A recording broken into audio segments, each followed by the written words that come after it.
pretzels have an interesting history, the pretzel has a deep spiritual meaning for Lent. In fact, it was the ancient Christian Lenten bread as far back as the 4th century. In the old Roman Empire, the faithful kept a very strict fast all through Lent. No milk, no butter, no cheese, no eggs, no cream, and no meat. They made small breads of water, flour, and salt to remind themselves that Lent was a time of prayer and fasting. Around the year 610, a monk decided to make a treat for children who learned to recite their prayers. Christians in those days prayed by folding their hands across their chests with each hand touching the opposite shoulder. This clever monk folded the dough so that it would look like hands folded in prayer. He gave his creation the name pretiola, which is Latin for little reward. The simple shape of the pretzel, arms folded, reminds us to pray each day. Every year my mom comes and makes pretzels with my students. This year I will share a video showing how to make them. There are many recipes, but this is an easy one if you have yeast at home. Happy cooking! All right, we are ready to start making the pretzels. So the first thing you want to do is make sure you preheat the oven to 375 degrees, which I already did. You're going to place 1 cup of warm water into a small bowl, and you are going to add the yeast. Now the yeast that you need are 2 packets of this, or if you have yeast, you can measure it out. I already measured out the 2 packets, so I am going to put that in there. Then I'm going to stir that so it will dissolve. So I'll take a little bit here, and as it's dissolving, it's kind of clumpy, so we'll just get it in there.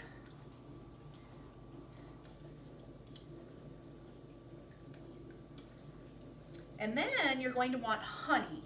And so the honey, you're going to do 2 teaspoons of honey. The rest of this. All right, we'll let that kind of dissolve in there.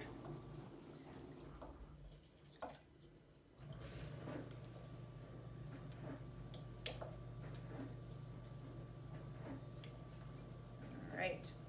So 2 teaspoons of honey. Now this is where it gets a little sticky.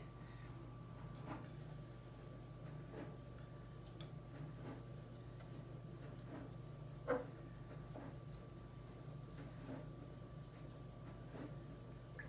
right. So make sure again that this is all getting dissolved.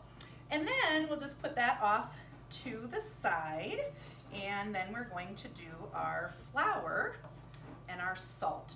So the flour, you're going to need 2 2/3 cup flour. So I already have it measured here, but when you're measuring, you want to make sure that you get nice and flat there. So you would need 2 2/3. So I have it measured, so I'm going to put it in to my bigger bowl. We're set with that. And then the salt, you need 2 teaspoons as well.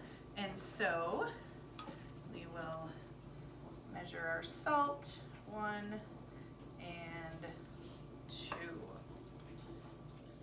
And then we need a spoon. Knock it out.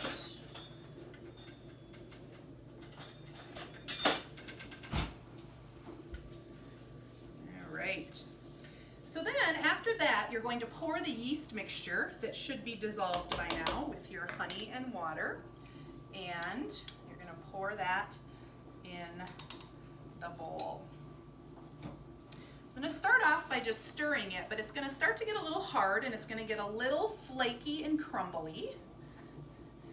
So just kind of get it all ready here. And then once it gets too hard, you can kind of see here, too hard to stir, then I'm going to go ahead and knead it with my hands. Now, I already washed my hands to begin this, so you want to make sure your hands are nice and clean, because other people will probably be eating your pretzels too.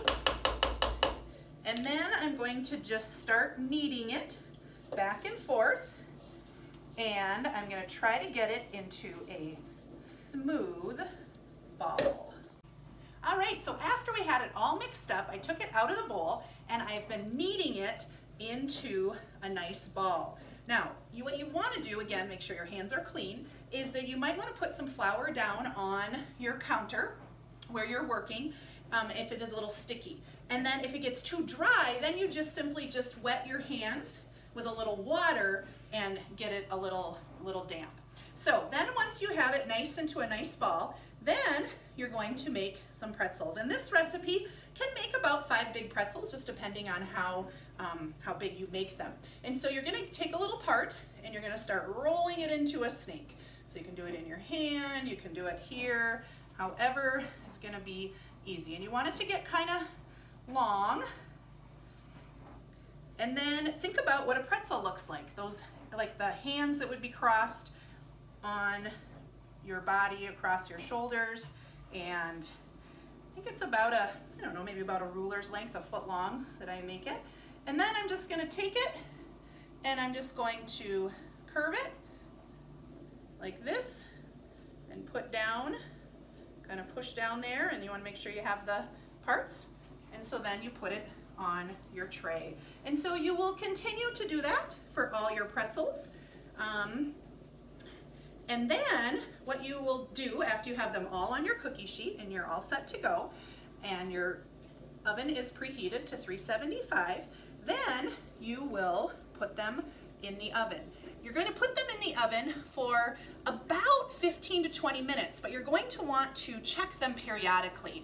At the end of the video, I will tell you how long it actually took in hours. I'm just going to make one more here, and then turn it into those praying arms. And we're not putting any butter or anything on them right now, because when we get out, take them out of the oven, then we will put some delicious things on them. All right, so we have some pretzels here.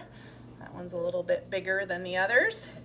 And I'm gonna put them in the oven and set my timer for 15 minutes to start. So we got them out of the oven and I checked them at 15 minutes and they need a little bit longer, so I put them in closer to 20. You also want to make sure the rack is up a little bit so then they'll get golden brown on the top. Some people like to put butter on them while they're baking, but we're gonna put butter on them at the end. And so the kids would get the butter and they would spread it on, and then they get to choose what they want on top. Some of them just want cinnamon, some want cinnamon and sugar, some want just sugar, and some want salt. Most of the time it's a cinnamon and sugar mixture, and then they usually want more after they've started eating it. So we'll do that one, and then we'll do one with salt. Okay, and then it is a delicious treat that you can eat. I will also post the recipe down in the comments somehow so you can see the recipe and have fun.